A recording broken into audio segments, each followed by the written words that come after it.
Flaubert raconte. Un cœur simple, analyse, résumé. Gustave Flaubert et les trois contes. Gustave Flaubert est un écrivain français prosateur de premier plan de la seconde moitié du XIXe siècle qui a marqué la littérature universelle par la profondeur de ses analyses psychologiques, son regard lucide sur les comportements des individus et de la société et par la force de son style dans les grands romans comme Madame Bovary, Salammbô, L'éducation sentimentale ou le recueil de nouvelles Trois contes. Les Trois contes, c'est l'œuvre que Flaubert mit près de 30 ans à écrire dans sa totalité et constitue sa dernière production romanesque achevée puisqu'il est mort 3 ans après sa publication. On les publie sous forme d'épisodes dans 2 journaux. Un cœur simple en 7 épisodes dans le Moniteur universel. Hérodias en 5 épisodes dans le même journal et la légende de Saint-Julien l'Hospitalier en 4 épisodes dans le Bien public. Son éditeur, Georges Charpentier, publie le volume complet. Un cœur simple.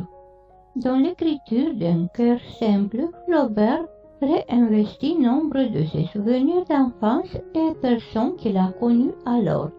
Il prend pour modèle Mademoiselle Julie, la servante de ses parents qui l'éleva avant de passer à son service durant plus de 50 ans jusqu'à sa mort pour composer le personnage de Félicité. Lui-même et sa jeune sœur Caroline, morte à 22 ans, sont les Paul et Virginie, au nom évocateur de la nouvelle, et sa tante Allée sera Madame Aubin. Résumé. Félicité se trouve après une enfance misérable où elle fut placée comme simple fille de ferme dans la campagne normande à la suite de la mort de ses parents. Maintenant, elle fait la rencontre d'un jeune homme au bal qui la demande en mariage. Puis, l'amoureux ne vient pas au rendez-vous, mais elle apprend que celui-ci s'est marié avec une riche vieille fille afin de payer un homme pour assurer sa conscription à sa place. Félicité est trahie et quitte la ferme. Elle part pour Pont-l'Évêque à la recherche d'une place de bonne. Ses gages étant très bas, elle est employée par Madame Aubin, une jeune veuve qui avait 2 enfants, Paul et Virginie, et qui vit de ses rentes. Félicité s'occupe de ses tâches avec efficacité et parcimonie, et se prend d'affection pour les petits qu'elle chérit de tout son cœur. Paul doit partir au collège de Caen et Virginie commence son catéchisme accompagnée par Félicité, qui apprend ainsi les rudiments de la religion catholique. Félicité est fascinée, mais elle les interprète à sa manière. Ensuite, Virginie doit partir chez les sœurs pour faire son éducation. Félicité trouve désormais une chaleur affective avec son neveu Victor, qui lui rend visite de temps à l'autre. Victor s'engage comme marin au long cours et Félicité pour au Havre pour les adieux. Quand il reçoit la triste nouvelle de la mort de son neveu à Cuba, des suites de la fièvre jaune, Félicité sombre dans la tristesse. Quelques mois plus tard, Madame Aubin reçoit de mauvaises nouvelles sur la santé de Virginie, dont la faible constitution semble mal s'accommoder de problèmes pulmonaires. Les médecins recommandent un éloignement en Provence pour profiter du climat. Madame Aubin décline la proposition alors que sa fille semble se remettre, mais la rémission est de courte durée et Virginie est emportée par une fluxion de poitrine.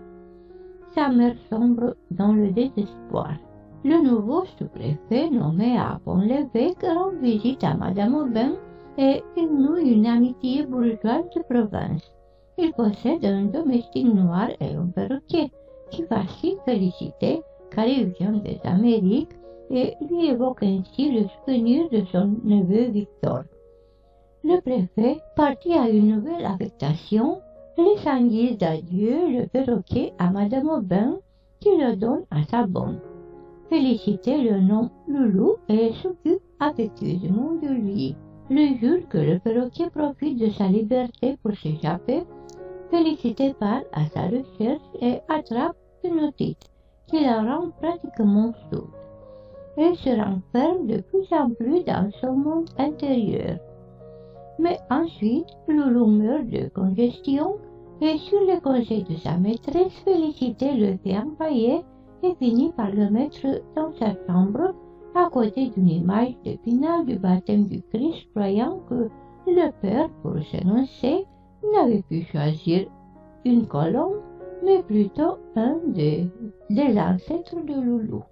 Madame Aubin meurt à son tour et la maison est mise en vente. Mais la propriétaire ne trouvant pas d'acquéreur, Félicité peut y demeurer sans réclamer rien pour la maintenir en état. Le toit se dégrade et Félicité, dont la chambre prend l'eau, attrape une pneumonie. Vieille et malade, après un dernier baiser d'adieu au perroquet de l'Abré, elle l'offre au curé pour qu'il soit déposé sur l'autel dressé à proximité de la maison. Quand la procession s'arrête au reposoir où trône Loulou, sur son lit de mort, Félicité voit un perroquet immense l'emporter au ciel. Le style. Le portrait psychologique de Félicité témoigne d'une grande puissance d'évocation. L'écriture de Flaubert comporte des images fortes, peu surprenantes dans le conte fantastique de Saint-Julien. Il traversa des régions si torrides que sous l'ardeur du soleil des chevelures s'allumaient d'elles-mêmes comme des flambeaux. Les images sont plus inattendues dans le récit réaliste de Un cœur simple. Les prairies étaient vides, le vent agitait la rivière. Au fond, de grands herbes s'y penchaient comme des chevelures de cadavres flottant dans l'eau. L'apparition de la tête à la fin d'Hérodias est, elle, particulièrement impressionnante, formulée avec une phrase très simple. La tête entra, après un suspense d'une grande intensité. Pour Michel Tournier, Un cœur simple se rapproche de Madame Bovary, Saint-Julien se rapproche de la tentation de Saint-Antoine et Hérodias de Salammbô. Les trois contes résument tout l'art flaubertien. Un cœur simple, c'est le psychologue intimiste. Hérodias, c'est l'historien. Le peintre. Saint-Julien, l'amateur de faibles et de surnaturel. Tour à tour, son enfance, l'Antiquité, le Moyen-Âge fournissent le décor. La première œuvre des trois contes est Un cœur simple dont l'action est contemporaine à Flaubert. Saint-Julien a pour cadre le Moyen-Âge et Hérodias se situe dans le cadre antique lointain. Flaubert insère dans son dictionnaire des idées reçues le nom Félicité à la lettre F. La définition qu'il donne est la suivante, toujours parfaite. Votre bonne